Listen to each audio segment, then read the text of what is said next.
Can I be your friend, Evan? What do you think? Yeah?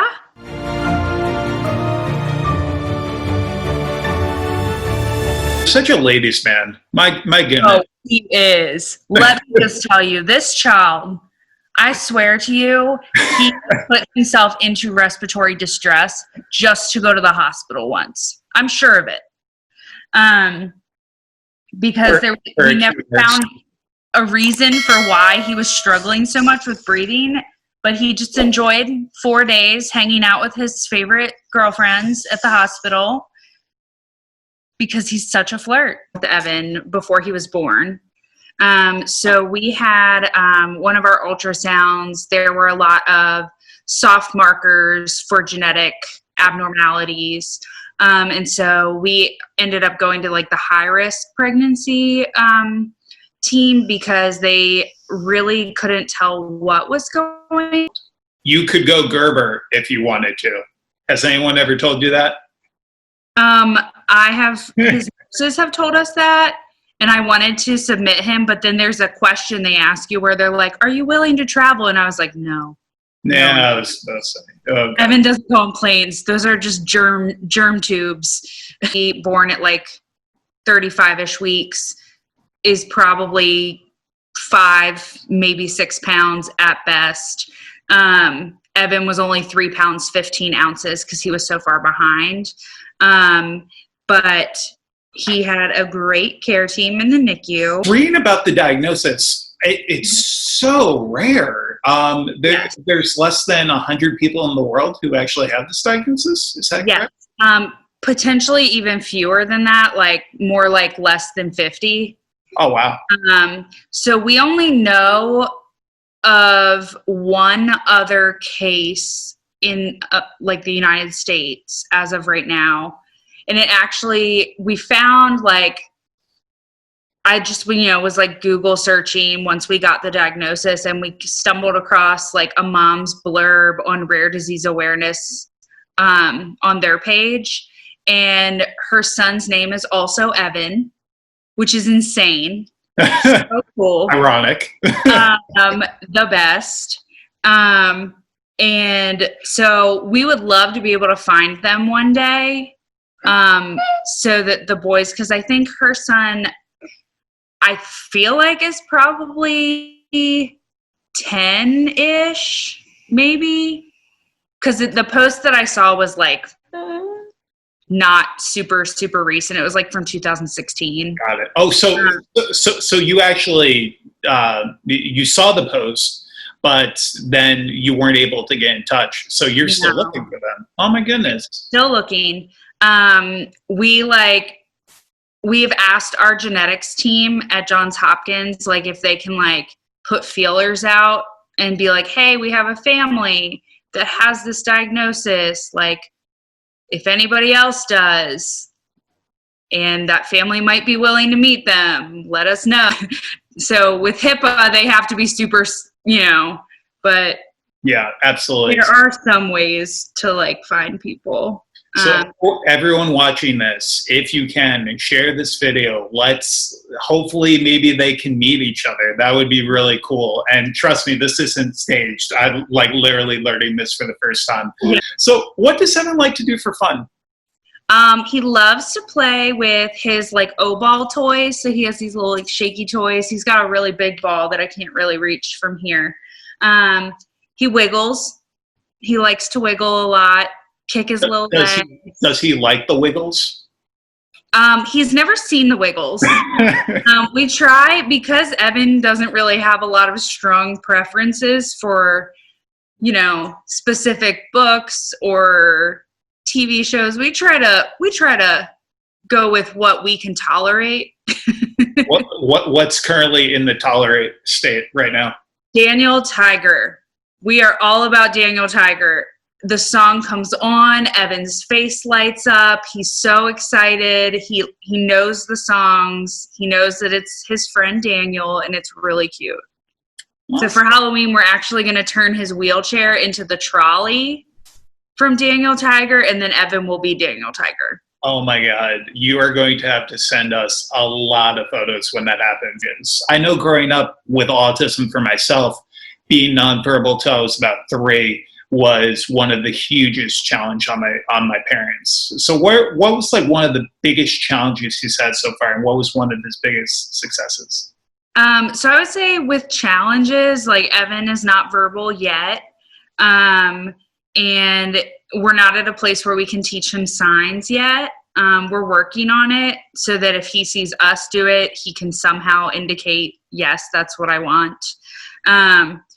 But not being able to communicate is difficult, especially when he has a lot of things going on medically. He can't tell us what hurts. He can't tell us when he doesn't feel well. We have to rely on like his pulse ox machine to tell us like his heart rate and his oxygen. And that kind of gives us an indication of, how he's actually feeling sometimes. His heart rate before indicated to me that he had a fever once when I would not have even thought to take his temperature otherwise. And that was a big deal because that ended up with us in the hospital after it. So we have different modes of communication for him, where we're just kind of figuring things out as we go. Like Evan tears at his face when he wants something different. So we're trying to transition that to teaching him the sign all done. But motor skill wise, that's going to be a little bit of a challenge. But for the most part, he does a pretty good job letting us know. He's also very easygoing. Yeah, he seems like it. He's just chilling right now. I love it. He's just chilling. But as far as accomplishments, he's actually doing it right now. Him holding his head like this, like for this long, has been a 2.5 almost at this point year battle. Because he has both of his genetic diagnoses. So he has the RPL10 related disorder. We actually just got another diagnosis recently for hypophosphatasia, which I actually have it too, and I didn't even know. So it basically means that you have soft bones. The way your body makes bone is different. And so for him, like it's kind of like a spectrum of like how severe your case can be. So like mine obviously is super mild since I made it to 29 and didn't know I had it. Yeah. And mine pretty much just presents as joint pain. For Evan, the hypotonia, which means low muscle tone, is an aspect of it. Evan turned 1. We went to the hospital. We went over to the NICU with NICU graduate onesies, and we've been able to keep up with donating a onesie to every baby that graduates from the NICU that Evan was in. Is there anything else you would like for people out there to know about you and Evan's story? I mean, honestly, Evan is the best thing that has ever happened to this world. Not just my world, but the world. Come back up here with me. I need to see you.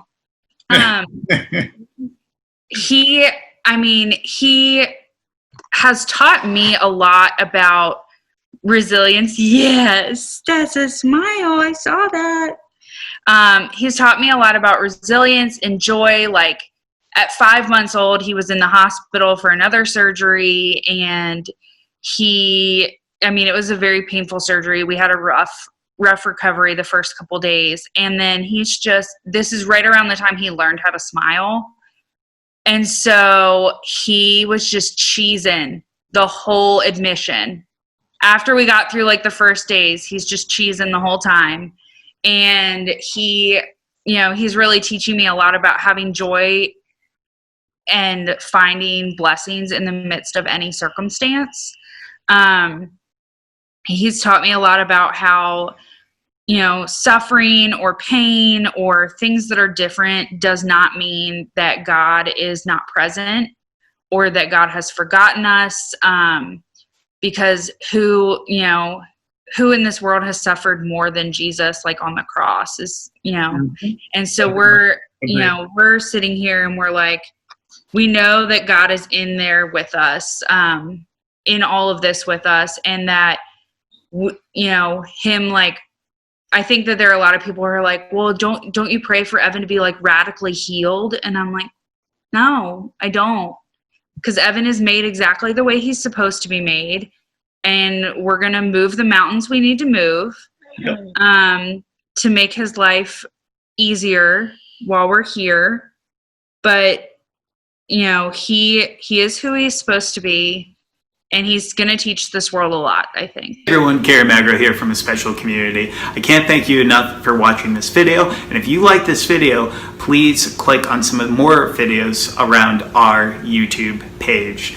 We are just trying to give a voice to countless people in our neurodiverse community. So please, if you can, subscribe to our video page, and then you'll also get to see a little bit more about my story from nonverbal autism to today being a professional speaker. Thanks so much, y'all.